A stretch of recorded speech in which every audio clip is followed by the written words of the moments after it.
Picture this. It's Sunday evening, and that important task you promised to get done this weekend is still untouched. Maybe it's that report for work, the laundry piled up in the corner, or the personal project you've been meaning to start. The hours tick by, and with each passing minute, the weight of that unfinished task seems to grow heavier, casting a shadow on your mental well-being. Welcome to the procrastination trap, that all too familiar cycle of delay, where the more you put off a task, the more daunting it becomes. It's like a snowball rolling down a hill, gathering size and speed with every moment of delay. And the worst part?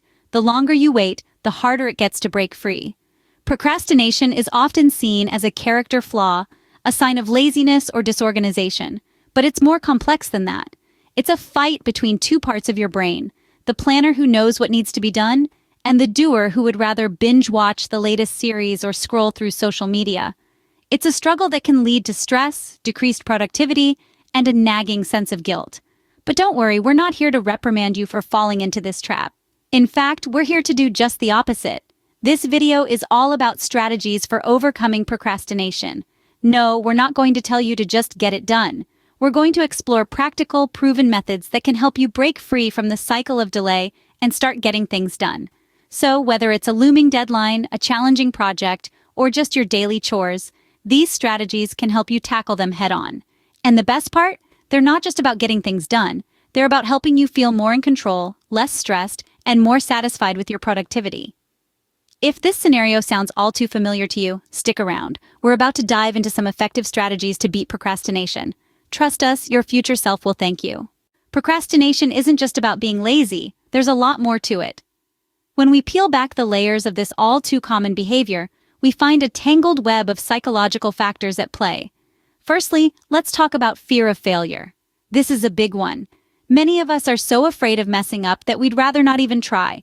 We convince ourselves that if we don't start, we can't fail. But in reality, by not starting, we're failing by default. And that's a tough pill to swallow. Then there's perfectionism. This is the relentless drive to make everything just right. But here's the catch. There's no such thing as perfect. The pursuit of perfection can keep us stuck in a cycle of continuous preparation, constantly tweaking and refining, but never actually finishing. Another psychological aspect of procrastination is a lack of motivation. This can stem from feeling overwhelmed, disconnected, or uninterested in the task at hand. If the task feels too big, too boring, or too irrelevant, it's all too easy to put it off. Now let's not forget about the role of instant gratification. In our fast-paced world, we're often drawn to activities that offer immediate rewards. So when faced with a task that requires sustained effort and offers delayed gratification, it's no wonder we're tempted to procrastinate. Understanding these root causes of procrastination is the first step to overcoming it. By recognizing the fear, the perfectionism, the lack of motivation, or the preference for instant gratification that's holding us back, we can start to challenge these unhelpful thought patterns. We can start to ask ourselves, what's really going on here? Why am I avoiding this task? Remember, procrastination isn't a character flaw, it's a habit. And like any habit, it can be broken. It takes time, patience, and a whole lot of self-compassion. But the good news is, once we understand why we procrastinate, we can start to take steps to combat it. Our first strategy is all about making tasks more manageable. Now imagine this. You're standing at the bottom of a mountain. The peak is hidden by clouds, and it feels like an impossible journey. But what if you focus on just the first few yards? Suddenly, it seems a bit more doable, doesn't it? That's what breaking it down is all about. Instead of looking at the whole mountain or the entire task, you just focus on the first few steps. By dividing larger tasks into smaller bite-sized pieces, they become less daunting and more manageable. This approach can make tasks seem less overwhelming and increase your motivation to start. It's like eating an elephant. You can't do it all at once, but you can certainly manage one bite at a time. So when you're faced with a daunting task, don't look at the entire mountain. Just take the first step. Remember, every journey begins with a single step. Our second strategy is a favorite of productive people everywhere: time blocking. Picture this. Instead of a to-do list that looms over you, imagine your day as a series of blocks.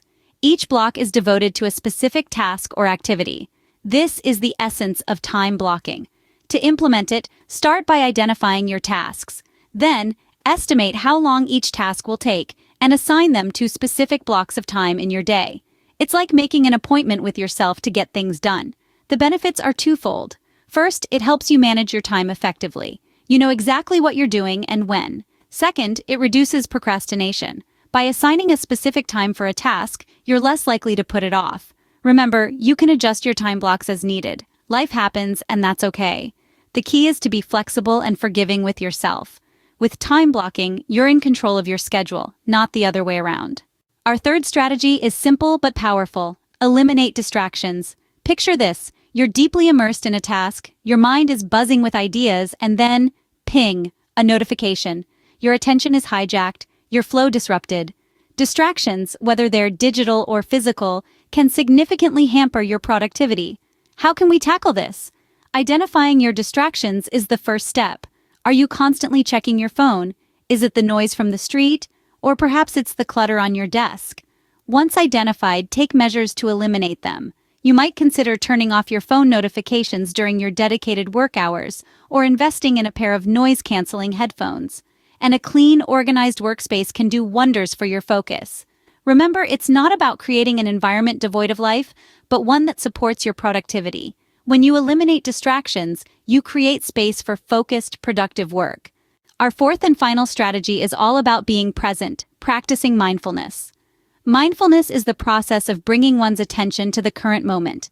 It's about experiencing the world directly as it is, without getting caught up in thoughts about the past or the future. And it's a powerful tool for overcoming procrastination. When we're mindful, we're focused.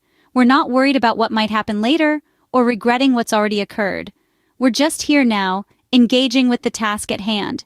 This kind of presence can significantly boost our productivity. So how can we incorporate mindfulness into our daily lives? Start by taking a few moments each day to just sit and breathe. Notice the sensations in your body. Pay attention to the sounds around you, the feel of the air on your skin. Over time, you can expand this practice to other parts of your day. With mindfulness, you can train your mind to focus on the present moment, making it easier to get started on tasks. Overcoming procrastination is a journey, but with these strategies, you're well on your way. Let's quickly recap what we've learned today.